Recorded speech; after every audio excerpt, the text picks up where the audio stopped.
Welcome to another edition of the Vaal University of Technology Student Academic Development Support and Work Integrated Learning Show, live here at COMETSA Television Network.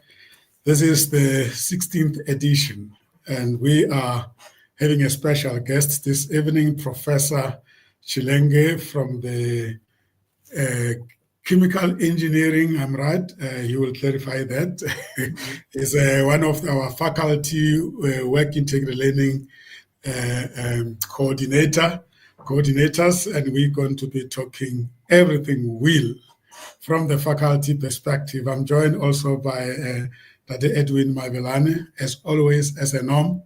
We always have a guest from the center joining us to accompany our guests. This show is happening on the last Wednesday of the month, with the exception of December month and the January month. So we are proceeding between now and the end of November for this current year. Welcome, Ndate Mavelane, for being with us. We are really delighted. But let me also welcome Prof. Prof, welcome. I'm looking forward to hearing a lot from you. How are you doing? It's very cold this evening. Okay, fine. Thank you, sir, Mr. Sam Tima. Thank you for your invitation to your studio. Yeah. And my name is John Kabuba, as you can see. I don't know if I have to introduce myself. Yeah, we'll give you the opportunity to give us a bit of a background. I just wanted people to hear your voice and to settle down and be comfortable that you are here. Ndate Mavelane, from the center's point of view, is everybody doing well, and how have you been since the last event? Yes, no, thank you very much, and good evening to the viewers as well. Yeah, everyone is doing well. It's just the apology of Dr. Mlezani because she wanted to join. She may join later on, but she was preoccupied with something, so we'll see if she'll be able to join. But all is well on our side. Thank you very much. Wonderful. I'm glad that we have started to reach out to the faculties now. We've been talking a lot from the center's perspective, but we are really now going to engage the colleagues in the faculties who are actually, at the end of the day, the custodian of these students. And we'll have Prof with us here. It's a delight indeed. Prof, you are welcome. I think we must maybe perhaps start knowing you. I know you come a long way with WIL, but just for the purpose of updating our viewers, what brought you to Vaal University of Technology from where you were? Okay, thank you. Initially, when I came in South Africa from Congo, I started at the University of Johannesburg. Is where I started as a student, as a master student, in 2005. And from then, while I was doing my master's, I was appointed as a lecturer in 2006, a year after. And while I was also doing my master's, I was also helping one of our staff for WIL Integrated Learning. And after a year, I think it was Dr. Lance Levin, he resigned in 2008. And after then, I took over the leadership of WIL Coordinator at the University of Johannesburg. And in 2012, I've moved now from University of Johannesburg to Vaal University until now. Wow. What was so appealing to you? I mean, leaving a comprehensive university with so many, I guess, degrees, diplomas, to come to the Vaal, to join Vaal University of Technology. There must be something that was very strongly appealing to you to make that move. Not really. I know that Vaal University also is a big university. I don't know, maybe you try to neglect it, but it's a big university. The movement from University of Johannesburg to Vaal University basically wants us to move and get a good experience and move to the new environment. You know, when I started at University of Johannesburg, I started as a student and after then I become a lecturer, and I want to change the environment from a student environment not to academic environment. I was feeling better to move from another university where I feel that I'm now a lecturer than at University of Johannesburg there, because remember when I was in University of Johannesburg, I still have to work with my former supervisors that are there, now to become now my colleague, and sometimes they used to treat me as a student, and from there now, sometimes was not feeling well. I said, now let me you felt like you had not graduated. yes, and said, now let's move to another university so that I can feel comfortable as a lecturer. Yes. Yeah, just out of curiosity, we are in the African continent, and African continent is very diverse. And I know that somebody coming from the Congo to South Africa to study in South Africa, it must be a big adjustment. You were studying in French, am I right? Yes. And then you came to an English medium. And from French to English, yeah. Well, how challenging was that? It was a big challenge, especially the accent, and also to get to use it to the new environment. It was a big problem, but it was easy for us, because you remember in Congo also used to study English from high school, and we had a background. That means when I came here in South Africa, I had already a background, enough background of English. I was able to read, to write, and to understand. The big problem was only about to pronounce some words and accents. But I was trying to make an effort to learn how to pronounce until when I'm get there. Yeah. Everything is possible when the will is there, yeah? Yes. Wonderful. That's great. And this is it's always beneficial to universities like Vaal University of Technology to attract people that come that long way to come and partner with you. So I'm sure you will agree with me that it's not easy to attract the best. Yeah, no, it is not easy, but up to so far, I think VUT have done a good job by getting the services of Prof, because he's a very, very good asset. He has done a lot and he continued doing a lot. So yeah, we are happy. He was telling me that he has been 20 years in WIL. I said, wow, yeah. That's amazing. But we'll hear that from him. So, Prof, you are a lecturer first before you become a WIL coordinator, or am I getting it wrong? Is it both? Luckily, when I start both as a WIL coordinator and as a lecturer. As I said earlier, when I was a postgraduate student, and I was helping that time Dr. Lance Levin was my lecturer, and he asked me to assist as a WIL coordinator.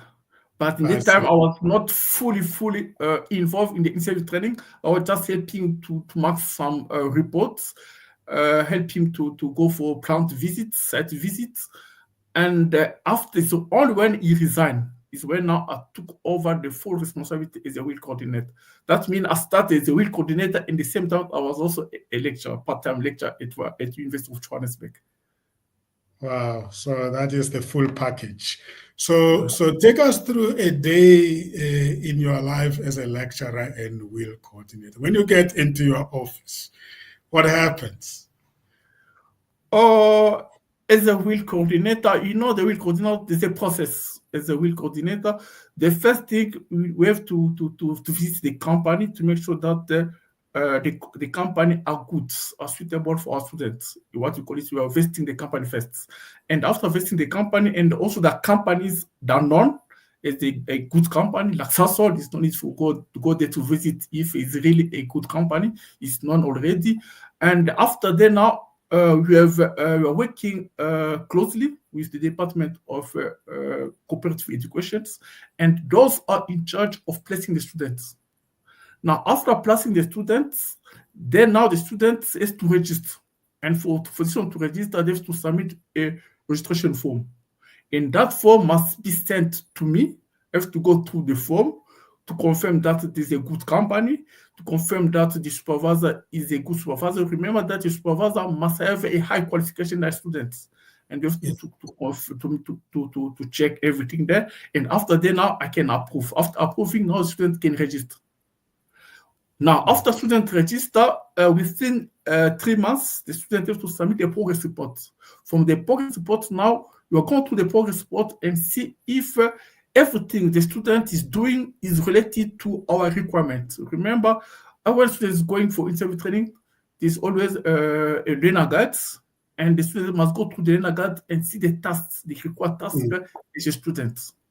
And after 3 months, after submitting the progress report, then now we can go for site visits. You go to site visits to monitor the students, to assess the students, to make sure that everything the student is doing is related to our requirement.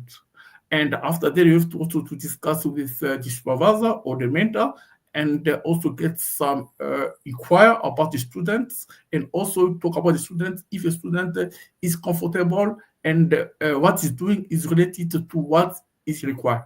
And after the minimum of 6 months, now the student now can submit now the final report. After then, now he can apply for graduation. Those are basically the process of WIL in our department. Beautiful.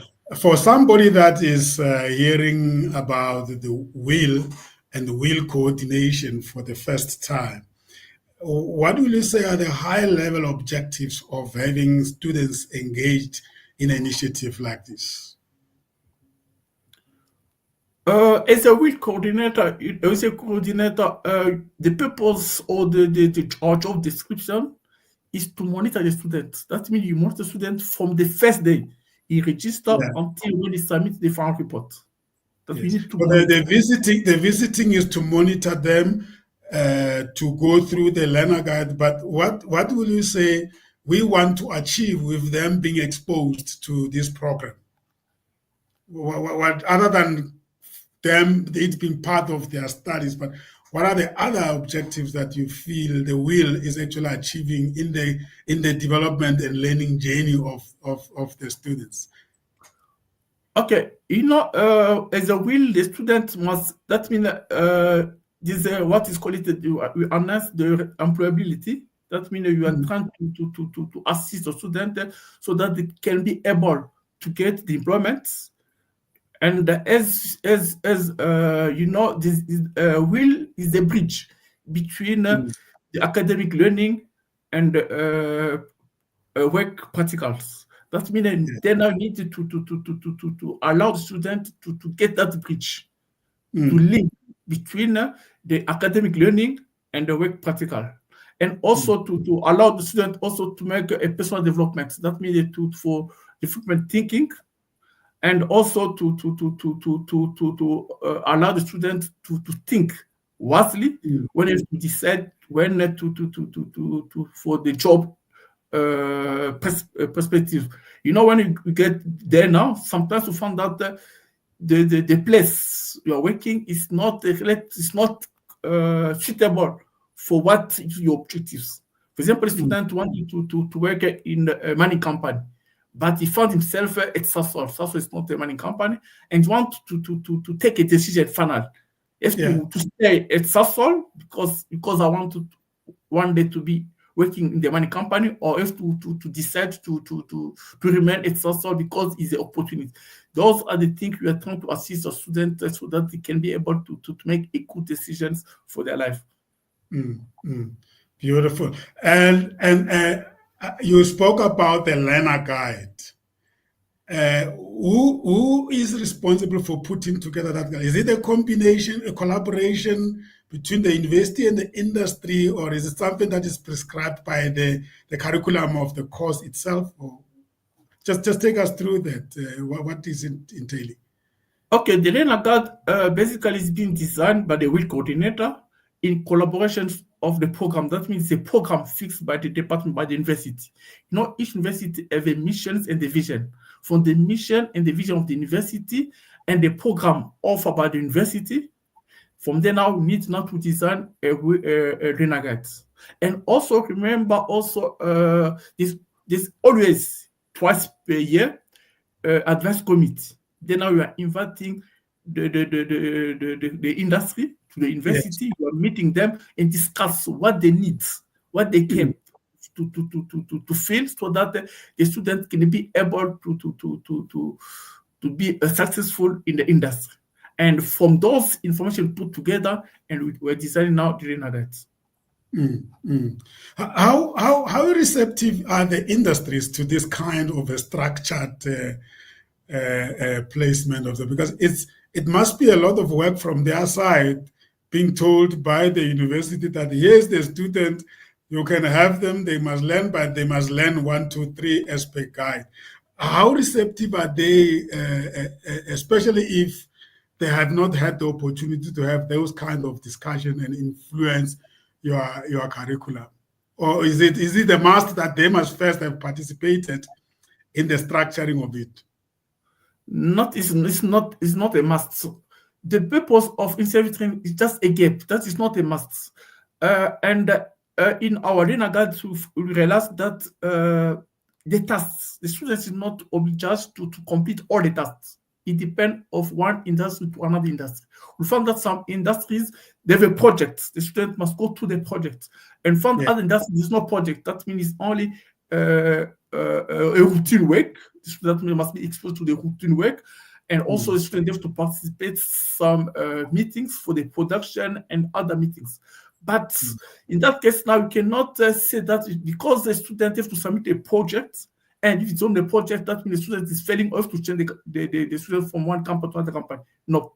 The problem is dependent. You are flexible to the industry, to the companies. That means you are trying to make sure that our students are exposed. What is important is just to fill the gap between the academic learning and the practical industry. That's what is very important. When coming out to the details, then now you are flexible. You are not really strict on that. Yeah. I can sense the passion in you as you talk about this role of WIL coordinator. I've come across in some instances where lecturers will rather just want to lecture. So this is almost like a calling of some sort, that you're over and about lecturing, you're fallen in love with being a WIL coordinator. And you're saying to me, for you is both. But what, and that must be challenging. I assume you must still write journals. You must still publish. And then, of course, you have to lecture to deliver, to cover what is needs to be covered. How do you go about balancing all these demands and still be as cheerful as you are? I know that it's too much. It's too much work. The problem is I'm used. Let me say that I'm used to this work. I'm used to work hard. This one starts, as I said, it starts from the first day when I start with a lecture and a WIL. That means I start doing both jobs as a lecturer and a WIL coordinator. And from there now, I'm start to be used. If I'm not teaching, if I'm not doing in-service training, it looks like something is missing on me. It's why I always try to combine. And also, sometimes I found that it becomes too much, but I try to request my head of department to assist me, especially when coming up for the WIL visits. Then I cannot manage to visit 100 students or 50 students per semester or per year. And I've requested my head of department to assist me with one of my colleagues for WIL visits. But when come now to monitor, marking the reports, that one for me is easier. That means I cannot take a problem. Yeah. Am I right though to say that it is really not just a job? It is something that must speak to you over and above it being a job. If we're looking for another WIL coordinator to get the passionate WIL coordinator like you, there must be certain attributes that we must look for. What are those in the person? Can you come again? if we are looking for somebody to do the same work as you do, Yes. who's equally qualified academically like you, and we just want to focus on the personality attributes, what will those attributes be? Characteristics of a person to be able to do this demanding kind of work. What would be the requirements? I think for me, the person must be trained. You need to love the job. You need to love the job. To be a lecturer is different as a WIL coordinator. As a lecturer after a class venue, sometimes you are free. That means the students are not under your responsibility. But when you're a WIL coordinator, your students are under responsibility. When the students are at industry, that means you're expecting any call anytime. When a student, for example, when the behavior, they call you. We had meetings with Edwin Mabilane twice. That means to attend to the student. That means the student behavior in the industry. So those are the things as a WIL coordinator we have to be aware and ready to those kind of call and meetings. That make difference as a lecturer. As a lecturer after teaching, the behavior of the student after the class, the venue is not your business. But when for WIL, when you monitor student, it's not only for plant visit. That we monitor student even from far, from our office. That we are expecting any call from the mentor from this past. Remember when you submit the learner guide, you're putting our details there. And also, my student also have my cell phone. If there's any problem, it's not only for the student, also sometimes also for the mentor of the company. Sometimes we find that the students that are abusing them. That means instead of treating them as a student, now they're treating them as a cheap labor.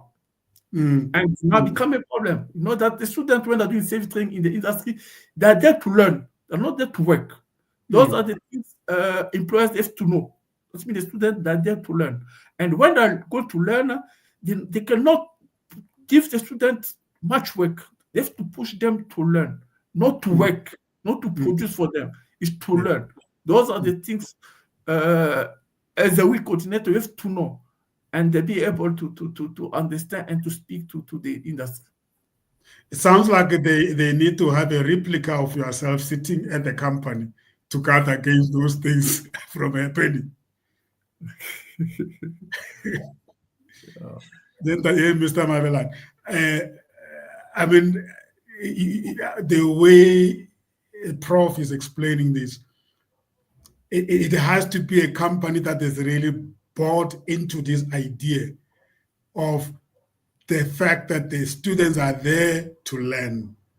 This is to build a bridge between them and the industry. They need to see the industry at its best work, and they have to be doing meaningful stuff to be able to see some of the things that they might have covered. So now, and this brings me to when you visit the companies and you find that, hey man, my counterpart this side is actually not doing what I expected him to do. How do you start engaging a Prof? And you, Mr. Mavelani, perhaps, maybe that's why you probably will also go with Prof, because there might be things that might need a different level of intervention. But I just want to hear from the Prof side. Here you are, you have got the best students sitting in this company, but you realize that it's not even the problem of the company. The counterpart doesn't emit the right kind of energy or doesn't create the right kind of environment. We are going to get the boxes ticked, but we might not get a quality WIL graduate. How do you go about now addressing those type of challenges? Normally, in those kind of situation, we just stop. We have to stop the students doing self-training in the company. We did it once, and we found that the students, what is doing is not what is the requirement according to our policy, according to our program. And we stop. We decided just to stop. Say, no, we have to stop. And we found another company for the students. That is, we have to stop. So you cannot leave the student being treated badly and abuse. We have to stop because our students, our kids, our children, you have to take care of them. That is our responsibility as a WIL coordinator. Yeah, that means is the case. Just sometimes I used to call Edwin to accompany me to those kind of companies, and we end up with making decisions. Yeah, but am I right to say that sometimes it might not even be the company, but it's just the person that is assigned to look at students that is overwhelmed and challenged by the demands, and maybe then the company may hear you out and say, help us to meet you halfway. It's not that we are intentionally abusing the student. We might not just be not having a colleague that is able to do what you're expecting. Yeah, no, but there's always a collaboration between us and the industry. If it is a problem, always find a solution. If, for example, if you found that the student in the department, that the specific department is a problem, you can request if it's possible to move to another department. It's always possible. For example, found that some industries, big companies like Sasol, we have a different department. It's easy to move from one department to another department. It's very easy. I see. So there will be a conversation before taking the decision to remove the student from a company. Yes, always a meeting. There's always a meeting. They always the colleagues said that we were expecting a call anytime when the students are in the industry. And when there's a problem, the problem is sometimes there's also students. I can give us one example. They called us, I think it was in 2018. It was Impala Platinum. The student was involved in the strike. And the call, I said, no, look, the students, instead of not to stay aside, he was involved in the strike and he was in front on the strike there. He said, no, you cannot, it's not acceptable. You cannot accept it. You are a student. You are not part of the union. You are yet to learn. You are not yet an employee. You the students said, support. You cannot support them. You're not to support. You know to support. They're not your colleagues. Those are the blind spots, because some environments are so inviting that they can forget and think that they are already part of. But it's a very good point you are raising. It's a very good case study, so that people understand that you are not an employee. Yes, you can have sympathy. You're not employee. You're not there to support them. They're not your colleagues. You can't take action. Yeah. Yes. So this is one of the issues I would like us to address, because often, Mr. Mavelane, when we talk about this partnership with the industry and us as a university, we're always making assumptions that there are no problems. This is a typical kind of a situation that you may have. And I guess when you do review and reflection of your successes, this could be one of the metrics that you need to look at. What kind of behavior we are inculcating, what kind of conduct we want, and all those type of things. So this brings me to a question to say, when you're sitting alone, going through your scorecard that the university has given you, or maybe even the student learner guide, what are the other things that you quietly yourself wants to evaluate, to check and give yourself feedback to say, I'm doing good work? The unwritten matrices.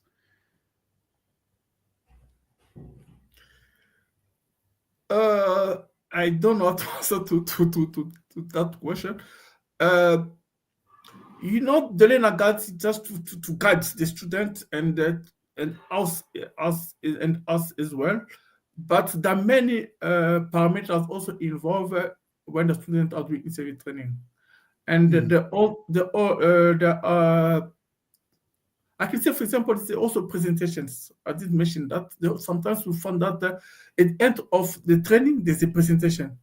And when it's a presentation, they invite us to come there and to evaluate the students during the presentation.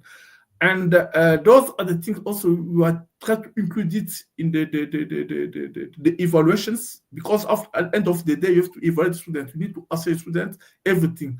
It includes also those kind of the presentation. Those are the things, and also they invite also sometimes for the interview, where the students now have to get the permanent positions. They say no, the student now is a good student, and you want to keep him, and also they call you, and sometimes you have to participate and to make another decision as a WIL coordinator to see if really a student deserves to get a permanent job to the specific company. I'm sure you have heard the then and now so vividly standing out in some of your students. Give us some of the examples of, the students then when they entered the WIL and when they leave.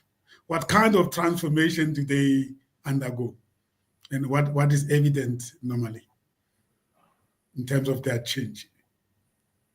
I think the learning, and also getting the feedback from the supervisors and from the mentors, and sometimes the fun that they're happy with the student, and most of students they're good, and we realize sometimes that the students in class they're not really good, but when we go to the industry, we are getting the good feedback.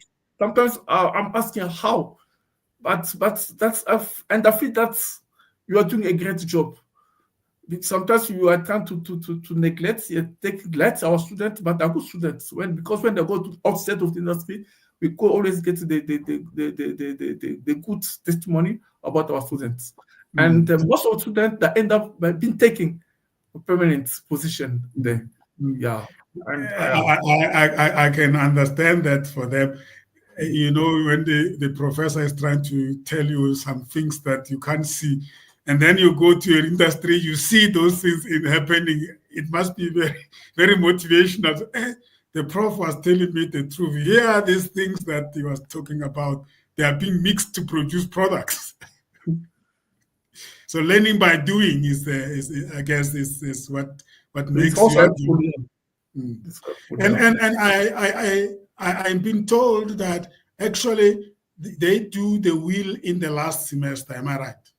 Yes, last semester, yes. Before graduation. So they already go there with a lot of knowledge given to them. Yes. That's the purpose of WIL. That means after the student have got all the knowledge, now they have to apply all the knowledge gained at university and apply them at industry. That's basically the purpose of the WIL. That is a bridge between academic and the industry. Yeah, it's a very, very, very good. So let's talk from the university perspective and the sector and the industry. And it is an obvious question I'm asking, but I just want to hear it from you being answered. Over and above us graduating the students, what impact do you think initiatives like this are making in growing the industry? I'm asking an obvious question, but I want you to articulate it in a way that it magnify what I'm trying to bring across here. I know that we do contribute a lot through education to the industry, but with initiative like this, to what extent do you see us magnifying that impact of producing future leaders in the industry? I make it purposely, almost answering myself, but I want to hear from you articulating it as a professor, so that people out there must not think that these are nice to have. Mr. Mabelane, they are running around visiting industries, they're having a great job. I guess it's more than that, Prof. Transformation. Yes. Basically, you are trying to that is impact. That means you are trying to make impact on the associates. The student after completing the WIL, that means the in-service training, and now they're able now to apply what they've learned, not only at school, also in the industry, and also to apply them in the associates, and also to be able to make a good decisions to apply some skills, some industrial and academic skills to the associate. That also I can say to respond to that question. In other words, we are not just leaving it to chances to say people will graduate and apply for a job and find a job. If they are lucky, they find a job. We are saying we are influencing that transition and that settling down by the students in the industry. And I guess that must be a selling value proposition to the industry, because you're probably doing recruitment for them long in advance before the students even graduate. Is that how they see it? Yes. Because you said some majority of them, they are recruiting these students. I Yes, can yes. imagine if you recruit a student who spends 6 months in your company, there are certain questions you are going to take off the interview list. You're not going to ask the certain things, which normally you will go for when you are interviewing a stranger. Yeah. Basically, is you're trying to produce for them. Yeah, let me say that. For the and also let me also alert something. We found also sometimes the students, after our program is you have a national diploma, and after then the students have to come for advanced diploma. Yes. Okay, now we realize that before the student move from diploma to advanced diploma, they have to graduate. Okay, now for them to graduate after they have to go through the interview training. And most of students after interview training, they get a permanent job. Now become a problem for them to continue with advanced diploma. Yeah. We had a situation with the old diploma when you have BTech, and we realized that most of students, after completing the in-service training, they got a permanent job and they forget about BTech. Now, when we first out the BTech, they realized that no, still 1 year to complete to us to get a degree. Now, the BTech was phased out. Now starts now running down, up and down, looking for to register, while the old diploma was phasing out. Those are the situations end up with this kind of situation. That means when the students get employment, they forget about the continue the studies. And I guess that's where mentorship comes in, to encourage them not to stop, because if they already do very well with just a basic qualification, it means that they've got the potential to go further. And I guess those are unintended consequences that will need mentorship to advise them, because it's a question of, that competition where they make you guess how much money is in the box. If they have 20,000 rand in the box, they start at 5,000 rand. They say, do you want to take 5,000 rand? You say, no, I want more. Then they said, okay, let's put 5,000 more. Now it's 10,000 rand. Do you want to take 10,000 rand? Now, remember, if you continue and there's no longer money, you lose all the money that you accumulated. I love that competition because it's a guesswork, but they try to show how hungry you are. So we must create hunger in the students to want to study further. But now they want to get a job now and buy whatever they need to buy. But I think that comes with the terrain, and I think is a real coaching and mentoring issue that needs to be brought in. Thank you for raising that, because we cannot ignore the fact that we need the highest level of qualifications, especially in the type of a faculty you come with. We didn't even ask you to talk about your faculty and the degrees, the type of degrees that you are doing the WIL coordination for. Do you want to touch on that? By the way, the student, a proud student of Prof Kabuga here, Sibusi, Kumkani, says, I'm a proud student of Prof. There you are. That's the impact we're talking about, Prof. And that's the whole idea, that they need to know that you are not just doing it because you are a lecturer. This is a calling for you. Okay, thank you. Yeah, and then there is Shuks Ntala. He says that Prof Kabuba did my will I did my will under his coordination, busy trying to impress with a master's proposal. Do you know Shuks Nkala? Yes, my former student, yes. Wow, that's beautiful. This is wonderful to hear, Prof. Yeah, I just wanted you to touch on the kind of degrees that you are doing the will coordination for, because there must be students out there that want to come and be part of this proud institution that you are working with, you are working for. So what degrees will they be exposed to if they come to your faculty? In our faculty, you are offering masters. That means after diploma, you have an advanced diploma. And after advanced diploma, you have 1 year for postgraduate diploma. And after postgraduate diploma, we have masters, 2 years maximum, and there is PhD. And done. But is it what section of the engineering is that? What kind of engineering degrees are those? It's a chemical. That is a chemical engineering. That's in chemical. From chemical, you can move from a diploma, advanced diploma, postgraduate diploma, master's to PhD. Yeah. So you're dealing with the chemical industry sector, basically, right? Yes, you're chemical. Yes, you're in the chemical. Yeah. But the student that is at high school wanting to come and study this degree, what kind of jobs and companies they could end up working at? I know sometimes we talk about sectors and industries, we're confusing people, they don't know what you're talking about. But if you mention the kind of companies they can work for, the kind of products that their skill will be needed, just an example. Chemical engineering, that means is a huge area.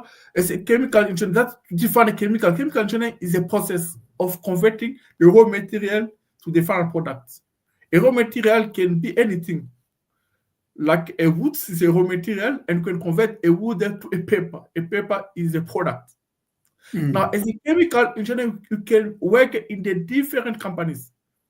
Many companies where everywhere they're processing the raw material to make a product.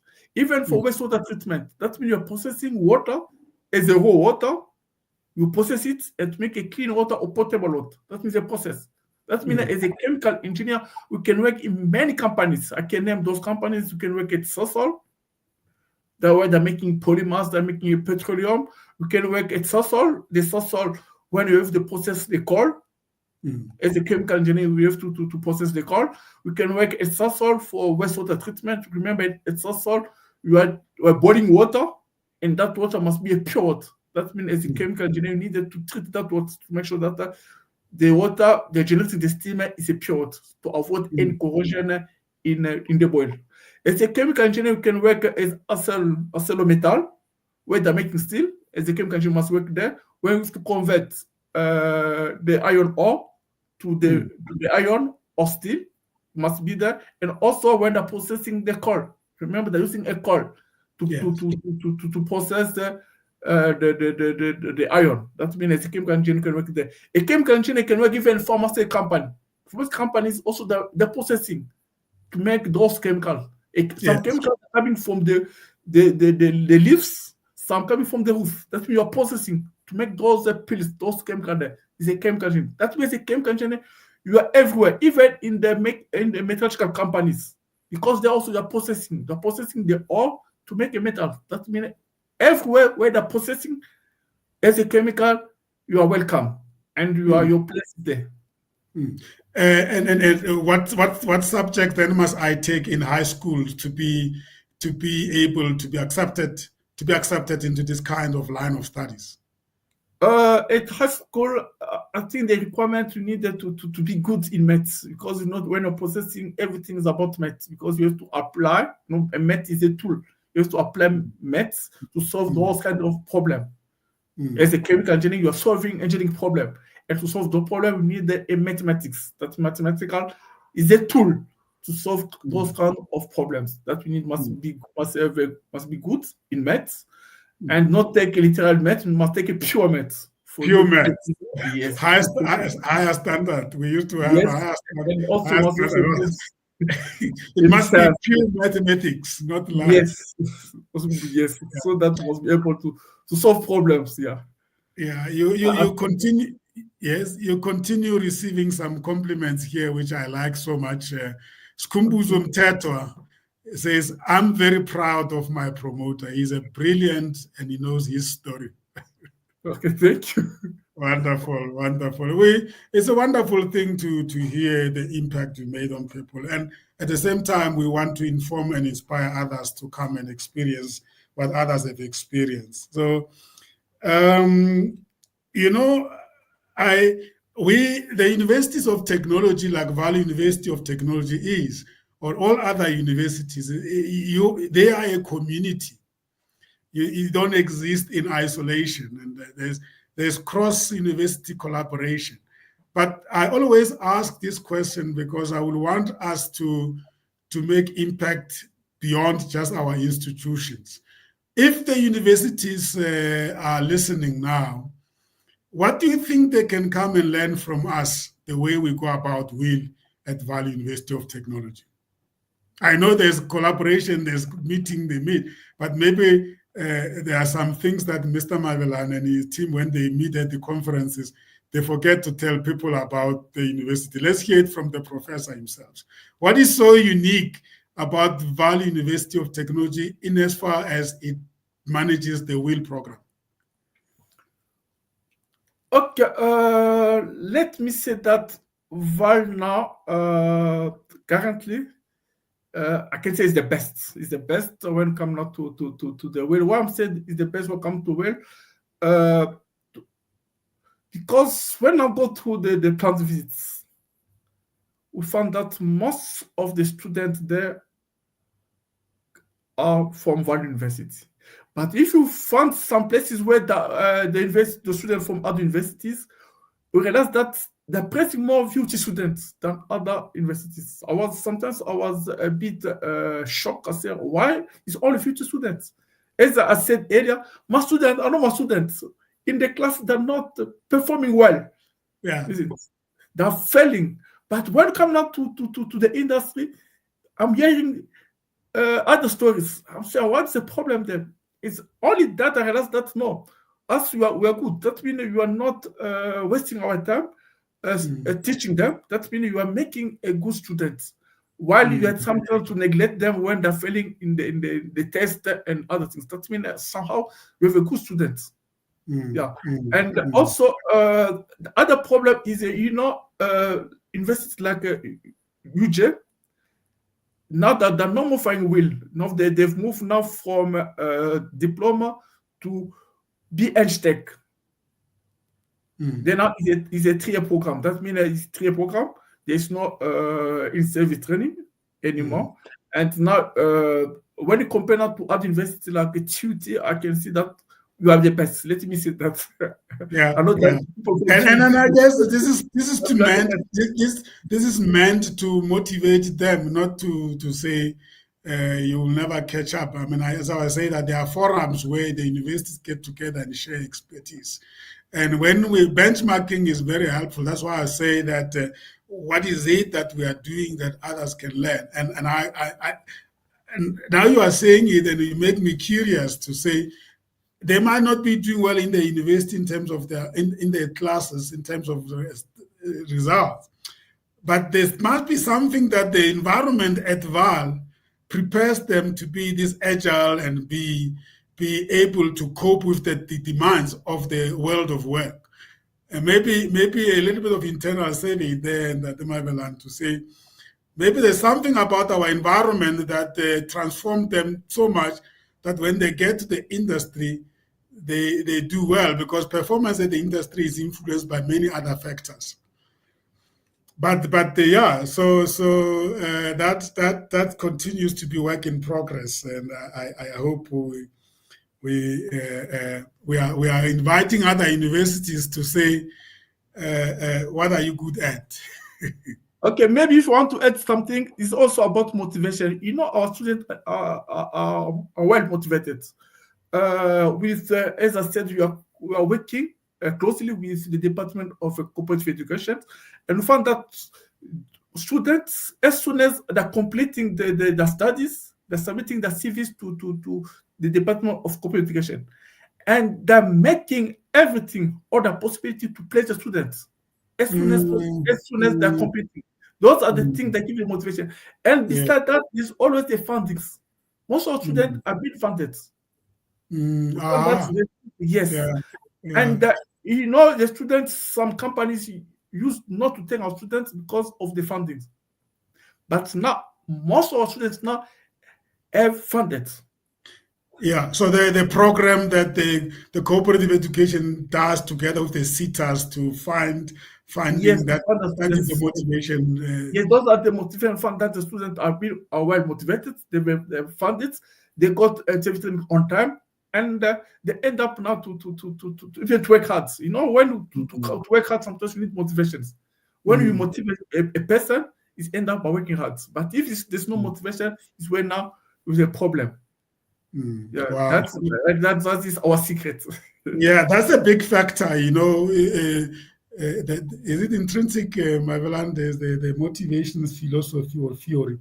Is it an intrinsic motivation? So there's something that comes from inside. You build a fire inside them, and they want to go all out to succeed. And that at the end of the day, the industry wants that. It's no use to have a student with high marks that cannot actually do the work because they are not motivated. And I think you brought something that is very crucial here as a feedback to Mavelan and the team at Cooperative Education.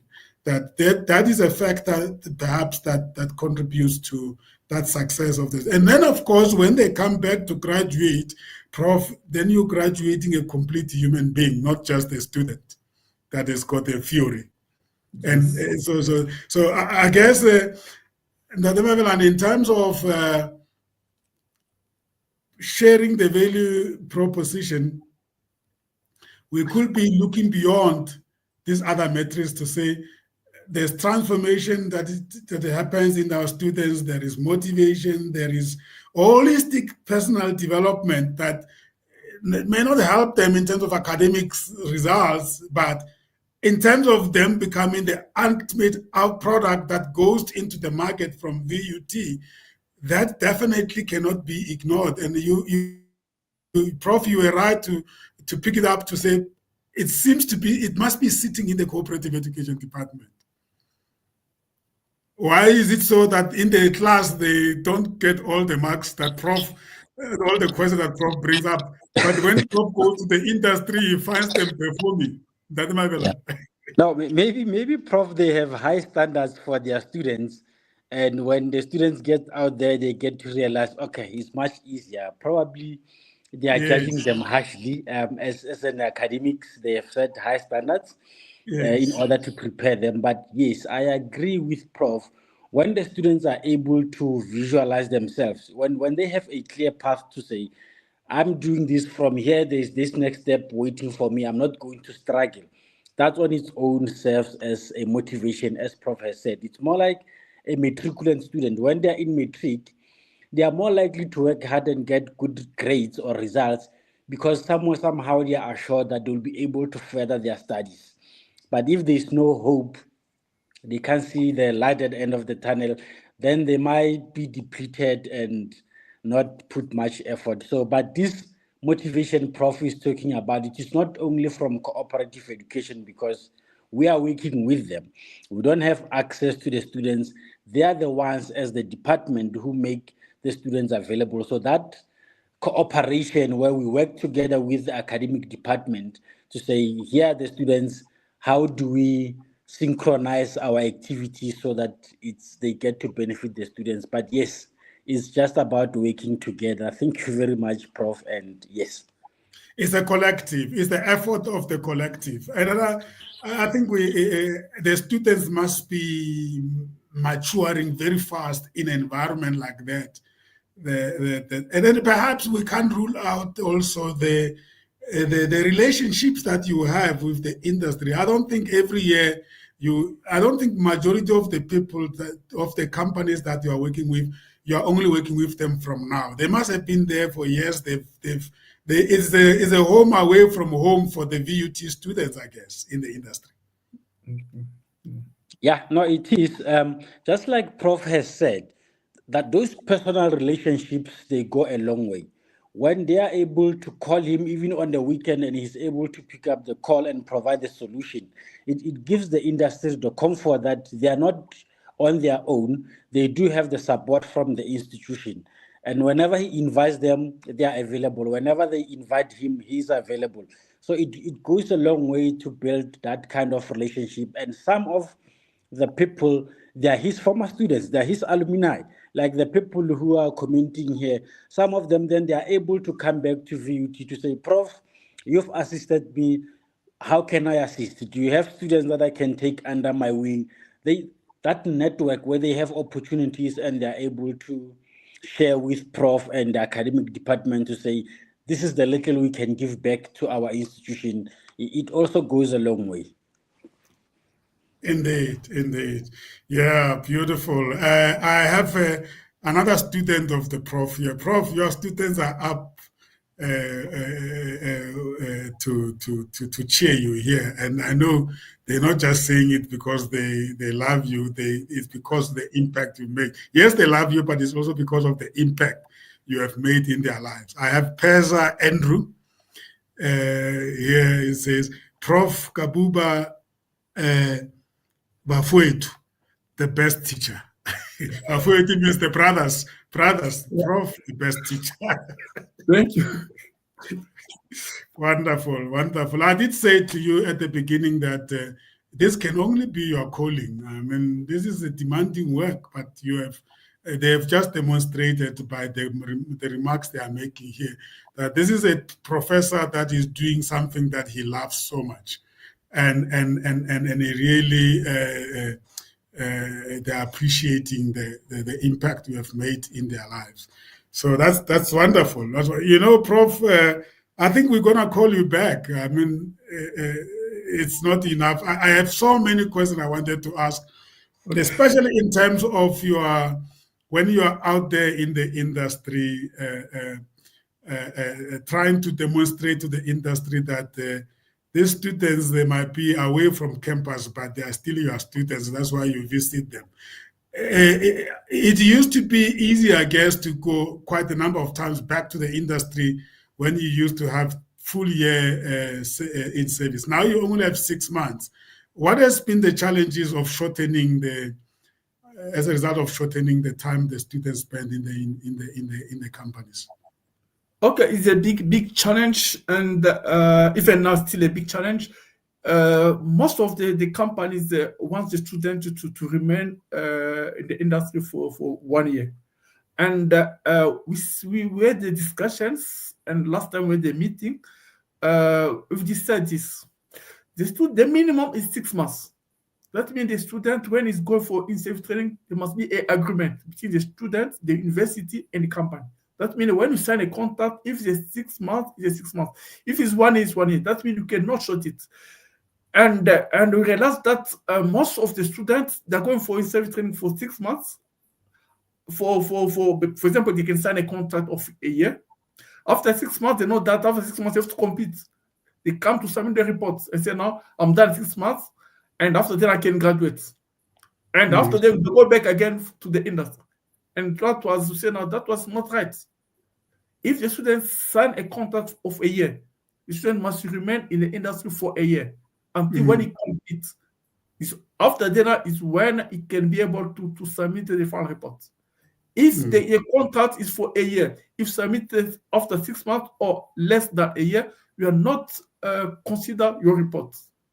That is the problem. That means you are not. We are trying to. The problem is you short it, but in reality, the student can go above 6 months. I see.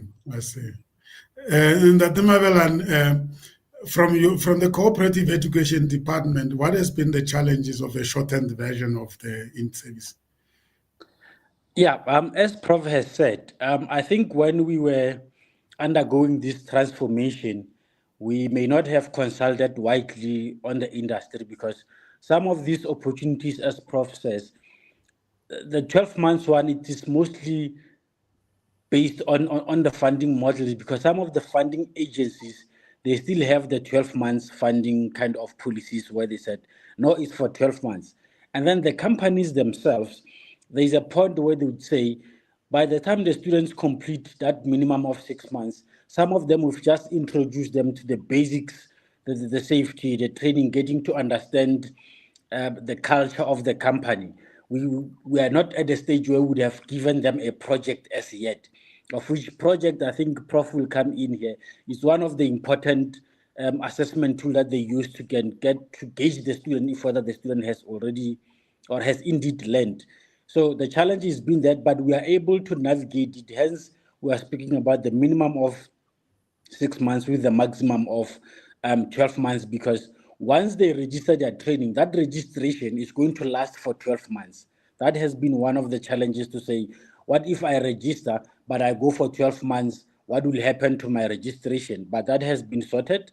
So it's just the challenge where we are educating the companies of the transformation of the qualification, also indicating to the students the benefits of staying there, because at the end of the day, the companies themselves, they also train to absorb, meaning they look at Prof.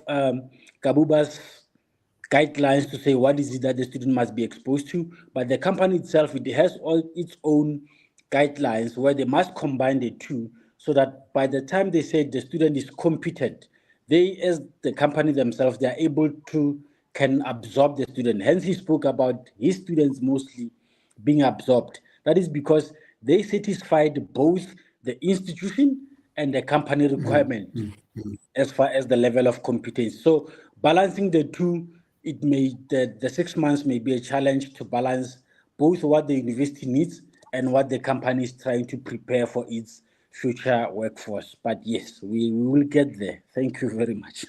Beautiful, beautiful indeed. Yeah, it looks like it's something that is under your microscope, so you will manage it from incident to incident. I guess the familiarity with the new transformed approach will sit in ultimately. Prof, we can talk forever. Unfortunately, we don't have that much time. That's why I want to say later in the year or maybe early next year, we need to bring you back, because there's just so much that the viewers can learn from your experience. Let's bring it to end. I hope, Prof, we have made you to reflect a bit on this journey that you have been on of work integrated learning from University of Johannesburg to now to VUT, and then the evidence is there from your students, your graduates. How has this conversation enriched your understanding of your own role? Because I don't think you get to talk about your job, your work that often, like so intense as we did in this conversation.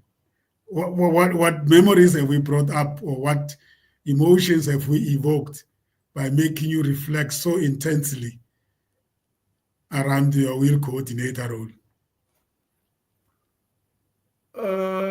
I didn't get you quickly your question. I was just saying that this conversation that we have had with you now. Yes. What thoughts is it bringing into your mind as you reflect on what you are doing as a WIL coordinator? Let me say that I'm enjoying my work as a WIL coordinator, and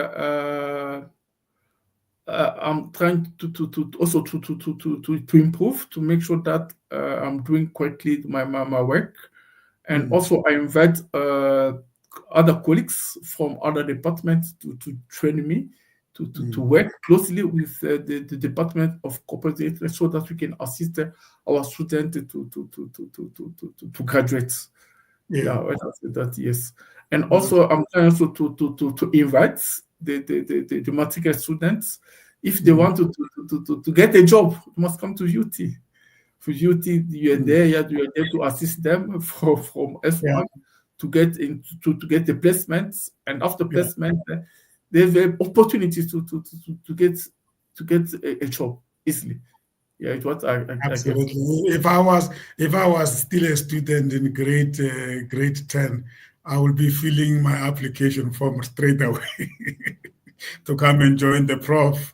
What is your message to your wonderful graduates that they've been commenting here on the conversation? What do you say to them?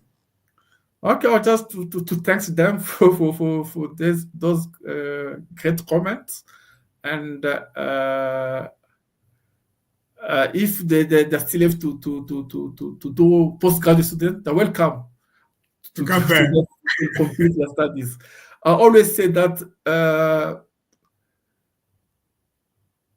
as you don't have your PhD, that means your studies are incomplete. That means for you to say that you've completed your studies, must have a PhD. I'm sure they are listening, and they're going to take the challenge. Yes, so that they can also continue the studies to the PhD level. Wow. Thank you so much, Prof. It's been wonderful talking to you. I really, really thank you on behalf of our viewers and Dr. Mavilan as well. Thank you so much for joining us. This has been wonderful. I could have carried on until the second hour, but this is where it ends. Thank you so much for honoring our invitation and supporting the cooperative education team in bringing the message across to the stakeholders out there, students, companies that are really supporting this initiative, the sponsors from the CETAs to all other sponsors. This is a great work, and you've seen it by the impact, by the comments from the students who have been impacted upon by the work of the professor and many other at the Vaal University of Technology and many other universities of technologies out there. This is something bigger than just one institution. This is a transformation of the world of work for our country and the continent. And for that, we are grateful. Thank you so much. This was edition number 16 of the Vaal University of Technology Student Academic Development Support and Work Integrated Learning. This is the show that comes to you on the last Wednesday of every month, with the exception of the month of December and January. Please join us next month as we bring you other colleagues to also come and inspire you with the wonderful work that they are doing at the Vaal University of Technology. Thank you. My name is Sam Zimmer. This was COMETSA Television Network, our video streaming platform in partnership with the Vaal University of Technology's Cooperative Education Department. Until we meet again, goodbye. You stay in the studio, colleagues, as I disconnect. Okay. Thank you. Bye. Bye.